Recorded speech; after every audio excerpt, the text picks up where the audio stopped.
ఎన్నో పరిస్థితులు సూపర్ ఎల్నో అనే పరిస్థితి ప్రభావంతో నీళ్లు లేకుండా బోర్లలో పూర్తిగా నీళ్లు అడుగంటిపోతా ఉన్నా కూడా ఇక్కడ రైతుల గురించి పట్టించుకోకుండా కూటమి ప్రభుత్వం ఇక్కడ చిల్టు ఎత్తేయడానికి అనేసి కాలువలన్నీ నిలబెట్టిన కాలంలో నీళ్లు రానివ్వకుండా ఇచ్చిపెట్టడం జరిగింది.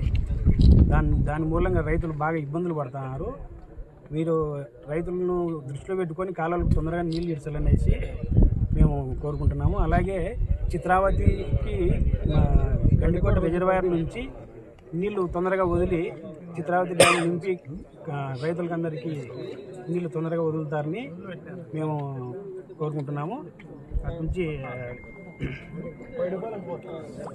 పైడిపాలెం నీళ్లు ఇక్కడికి తొందరగా తీసుకురావాలనేసి అధికారులు నిర్లక్ష్యం వహించకుండా తొందరగా పూర్తిగా బాధ్యతలు తీసుకొని నీళ్లు వదలాలని కోరుకుంటున్నాము.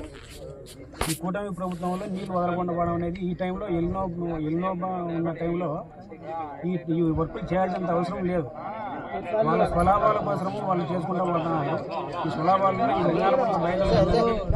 పూర్తిగా నీళ్ళు లేకుండా పోవడం అనేది చాలా ఇబ్బందికరమైన పరిస్థితి కాబట్టి అధికారులు దీనిపైన స్పందించి కలెక్టర్ గారు దృష్టిలో పెట్టి తొందరగా నీళ్లు వదులుతారని కోరుకుంటున్నాం. ఒక 4 రోజులు మీకు టైం ఇస్తున్నాం అధికారులకు.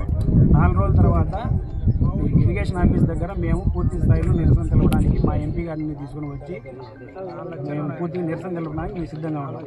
లేని పక్షంలో అక్కడనే ధర్నాకైనా కూర్చొని మేము రైతులందరితో పూర్తిగా మా రైతులందరినీ కూర్చోబెట్టి మేము ధర్నా చేయడానికి కూడా మేము సిద్ధంగా ఉన్నాం.